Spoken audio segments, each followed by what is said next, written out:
Halo guys, aku mau cerita tentang FYP yang pernah lewat dan lumayan sering lewat sih sampai sekarang di berandaku, mau itu di YouTube sama Instagram. Nah, kalau misalkan kalian tahu nih, ada kan tuh konten kreator yang mereka buat 30.000 per hari, 20.000, bahkan ada yang 10.000 per hari untuk mereka makan. Konten kayak gitulah, pokoknya mereka spill kayak hemat banget tuh mereka untuk makan satu keluarga gitu loh. Paham kan maksudnya?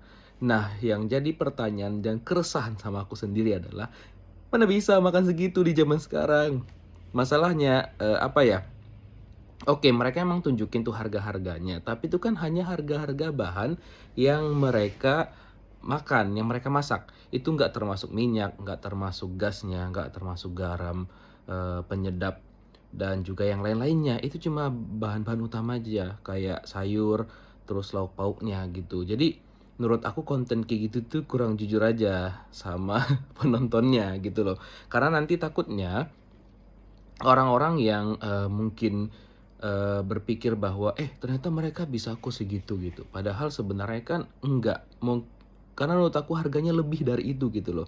Belum lagi nanti itu para laki-laki yang mau kondo, yang tidak mau kerja, itu bilang tuh sama istrinya kan, "Tuh lihat nih konten si A, B, C, D, mereka bisa, makan sehari 10.000, 20.000, 30.000. Bayangin kalau misalkan satu hari 10.000, itu satu bulannya kita kali 30 hari itu kan 300.000 aja. Dan kalaupun 30.000 dia cuma 900.000.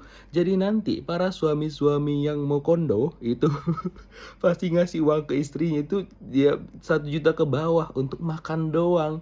Menurut aku tuh kurang guys. Cuma nggak tahu ya, ada di daerah lain tuh teman-teman yang berpengalaman, eh, pas nggak uangnya segitu? Karena menurut aku itu nggak bisa guys, aku aja sendiri ya untuk keperluan aku sendiri makan aja itu tuh kayaknya 1,5 juta kayaknya ya. Itu tuh pun aku udah hemat-hemat banget gitu, pokoknya di atas 1 juta lah, itu aku sendiri. Belum lagi kalau misalkan nanti aku udah nikah, ada istri dan juga anak,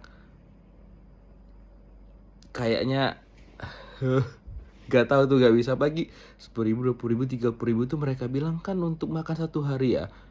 Nggak tahu, itu nggak masuk akal aja di pikiran aku guys. Jadi tapi kalau misalkan, memang ada yang kejadian seperti itu, boleh dong, share teman-teman sambil sharing gitu ya. Mungkin akunya yang memang kurang hemat ataupun gimana, karena aku ngerasa aku udah lumayan hemat gitu. Menurut kalian gimana konten-konten kayak gitu? Menurut aku sih ya setidaknya jujur lah sama penonton gitu.